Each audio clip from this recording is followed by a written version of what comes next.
அரியலூர் மாவட்ட ஆட்சியர் அலுவலகத்தில் நடைபெற்ற மாதாந்திர விவசாயிகள் குறைதீர்க்கும் கூட்டத்தில் காலதாமதமாக துவங்கப்பட்டதாகவும் விவசாயிகள் பேச உரிய நேரம் வழங்கப்படவில்லை என்றும் குற்றச்சாட்டு எழுந்துள்ளது.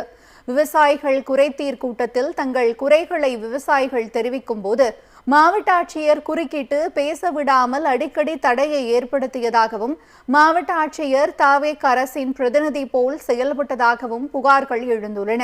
விவசாய சங்கங்களின் கூட்டமைப்பு மாநில தலைவர் தங்க சண்முக சுந்தரம் வெறும் வாழை இலையுடன் கூட்டத்திற்கு வருகை தந்து தாவேக அரசுக்கு தனது எதிர்ப்பை பதிவு செய்தார். இதனிடையே கூட்டத்தில் உரையாற்றிய விவசாயிகள் பால் கொள்முதல் விலையை லிட்டருக்கு 3 ரூபாய் மட்டும் உயர்த்தி விவசாயிகளை தாவேக அரசு அவமானப்படுத்தி விட்டதாக குற்றம் சாட்டினர்.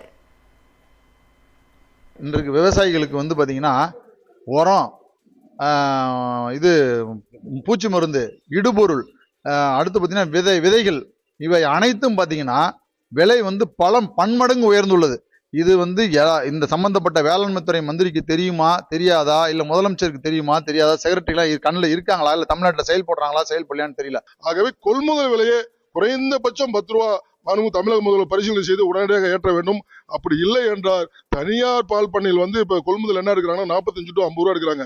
இந்த அறிவிப்பை தனியார் பால் பண்ணி ஊக்குவிக்கும் போல அரசு நடந்து கொள்வதோ எங்களுக்கு அச்சமாக இருக்கிறது. ஏன்னா இந்த அறிவிப்பு வந்த பிறகு தனியார் பால் பண்ணி கொள்முதல் அதிகமாகிட்டு இருக்கு. ஏன்னா தனியார் நோக்கி கூட்டுறவு சங்கத்துல பால் ஊத்துறவங்க தனியார் நோக்கி போயிட்டு இருக்காங்க. ஆனா கூட்டுறவு சங்கம் பால் குறைந்துட்டு இருக்குது. இது சென்னைக்கு போதுமான பால் போய் சேரதுக்கு வாய்ப்பு இல்லை. தனியார் பால் பண்ணி ஊக்குவிக்கும் விதமாக இந்த அறிவிப்பு இருக்கிறது. அதையும் பரிசீலனை செய்து லிட்டருக்கு 10 ரூபாய் 45 ரூபாய் கொள்முதல் விலையை பசும்பாலுக்கு அறிவிக்க வேண்டும் என்று